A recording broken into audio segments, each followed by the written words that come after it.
మమ్మల్ని అపశకునం అపశకునం అన్నారు. బల్లి మీ మీద వచ్చి పడింది. ఇప్పుడు మీరే కదా అపశకునం. బల్లే కదా, ఏం కాదులే. ఏం కాదులే అంటావేంటి? బల్లి తల మీద పడినా, భుజం మీద పడినా, ఒంటి మీద, కాలు మీద ఎక్కడ పడినా ఒక్కొక్క దానికి ఒక్కొక్క కారణం ఉంటుంది. అవునయ్యా, శరీర భాగాల్లో ఏ భాగం మీద పడితే మంచి జరుగుతుందో, ఏ భాగం మీద పడితే చెడు జరుగుతుందో బల్లి శాస్త్రంలో ఉంటుంది. మీ ఇంట్లో బల్లి శాస్త్రం పుస్తకం ఉందా? జ్యోతిషీ శాస్త్రం, వాస్తు శాస్త్రం, బలి శాస్త్రం అన్ని శాస్త్రాలకు సంబంధించిన పుస్తకాలు మా దగ్గర ఉంటాయి.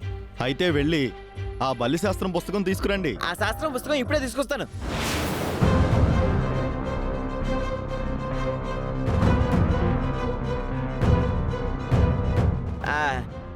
ఇదిగోండి, తీసుకొచ్చాను. అందరికీ వినిపించేలాగా బయటికి చదివి వినిపించండి. వద్దులేండి, నేను చదివితే మళ్ళీ నేను అబద్ధాలు చెప్తున్నాను అనుకుంటాడు మా బావ. పెద్ద మనిషి జగన్నాథం గారి చేతికే ఇస్తాను. సార్, మీరే చదవండి. చదివి వీళ్ళకి అర్థమయ్యేలా చెప్పండి.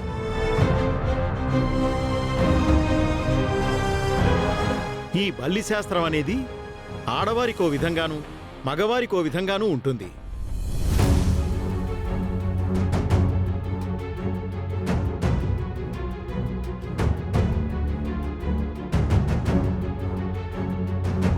ముఖం మీద పడడం ధనలాభం,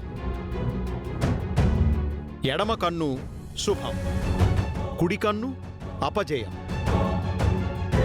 నుదిటి మీద బంధు విరహం, కుడి చెవి దుఃఖం, ఎడమ చెవి లాభం, తల మీద. సార్, తొందరగా చదవండి సార్. మా బావకి నరాలు దిగిపోతున్నాయి. అసలే మా బావకి నరాలు వీక్నెస్. తల మీద రెండు రకాలుగా ఉంది.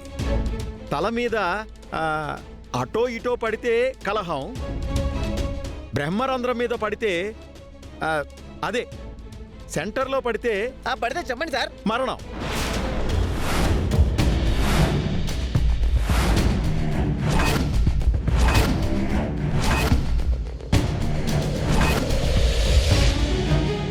చుక్కలోకెక్కుతాడు చక్కనోడు, ఎప్పటికీ ఎవ్వరికీ చిక్కనోడు. విన్నావు బావా? మరణం అంటే ఈరోజు మా బావ పాపం స్వర్గస్థుడు కాబోతున్నాడు అనమాట. నోరు మీరా, ఏంట్రా మాటలు? అక్క, నేను చెప్పట్లేదక్క, ఆ శాస్త్రం చెప్తోంది. నేను చెప్తున్నానా ఏంటి? రేయ్, నువ్వు మరీ ఎక్కువ భయపెట్టేస్తున్నావురా.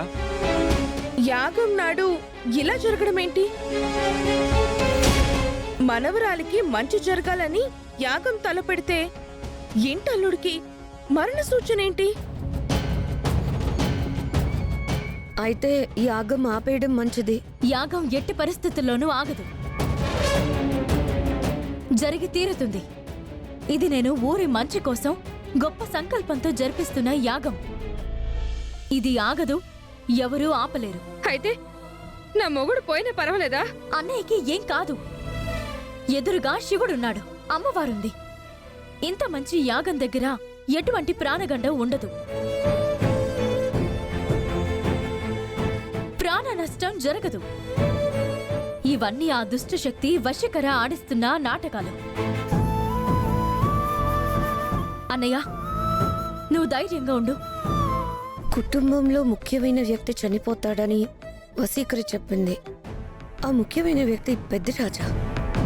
ఈ ఇంట్లో ఇతను కూరలో కరివేపాకు లాంటివాడు. ఇతను చనిపోతే ఏం జరుగుతుంది? నా బోందా.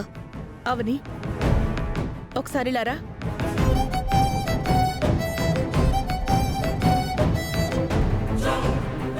రామ్మా.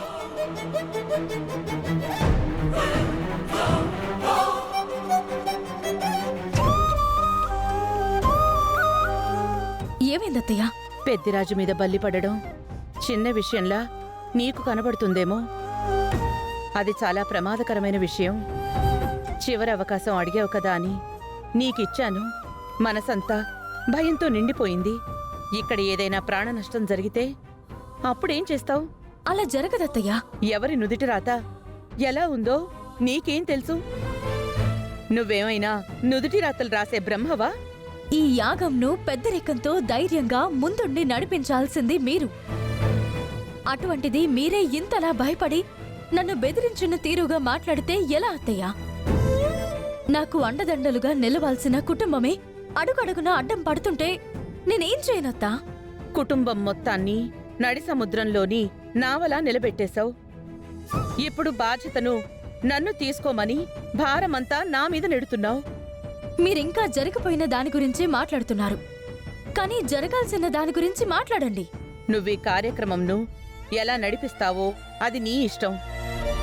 నీ వలన నా కుటుంబంలో ఎవరికైనా ఏదైనా నష్టం జరిగింది అంటే మాత్రం నేను ఊరుకునేది లేదు. నా కుటుంబం అంటారేంటి? అంటే నేను మీ కుటుంబం కాదా?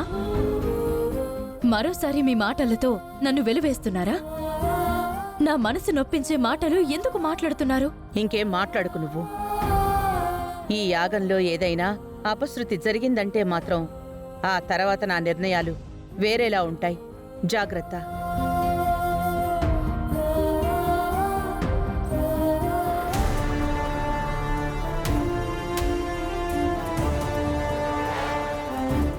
ఏమైందత్తయ్య?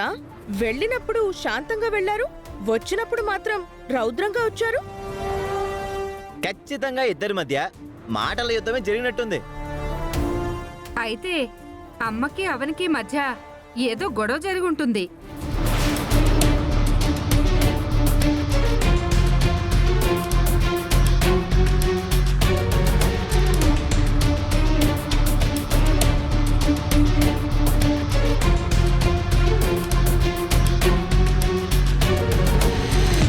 అవని మోహన్లో కూడా రియాక్షన్స్ వేరే విధంగా ఉన్నాయి. ఏం జరిగింది వేద? ఏం లేదులేండి. బయట ఇంతసేపు ఏం మాట్లాడుకున్నారు మీరు? ఏం లేదు అంటున్నాను కదా. స్వామీజీ గారికి ఇప్పుడే ఫోన్ చేశాను. మరో 10 నిమిషాల్లో ఇక్కడ ఉంటానన్నారు. చూడండి, ఎటువంటి డిస్టర్బెన్స్ లేకుండా మనం యాగం జరుపుకుందాం. బావా, ఏంటి బావా, నీ చావు ఎట్నుంచి వస్తుందోనని నీకు చాలా భయంగా ఉంది కదా? అవనమ్మా, ఒక్క మాట చెప్పండి. బల్లి మీద పడిన వారు యాగం దగ్గర ఉండకూడదు. అదంత మంచిది కూడా కాదు. ఏంటండి మీరు? ఇంకా ఏ కాలంలో ఉన్నారు? నమ్మకాలుండొచ్చు గాని మూఢనమ్మకాలు ఉండకూడదు. మీరు సిటీలో ఉంటారు, మీకు ఇలాంటి పట్టింపులు ఉండకపోవచ్చు. మా దగ్గరైతే ఇలాంటి పట్టింపులుంటాయమ్మా. అయితే ఇప్పుడు ఏం చేయమంటారు? పెద్దిరాజు గారి యాగం దగ్గర ఉండటం అంత మంచిది కాదండి. అందరూ ఉండి మా అన్నయ్యని పంపించేస్తామంటే ఎలా? అందుకు నేను ఒప్పుకోను. అవని, పర్లేదులే అమ్మా, నేను వెళ్ళిపోతాను. మీరు కార్యక్రమం శుభ్రంగా జరిపించుకోండి. నువ్వెక్కడికి వెళ్ళొద్దన్నయ్యా. పూజలన్నాక పద్ధతి ఉండాలమ్మా. ఇటువంటి మొండితనం మంచిది కూడా కాదు. దీనికి నేను ఒక పరిష్కారం చెప్తాను, మీరందరు ఇక్కడే ఉండండి.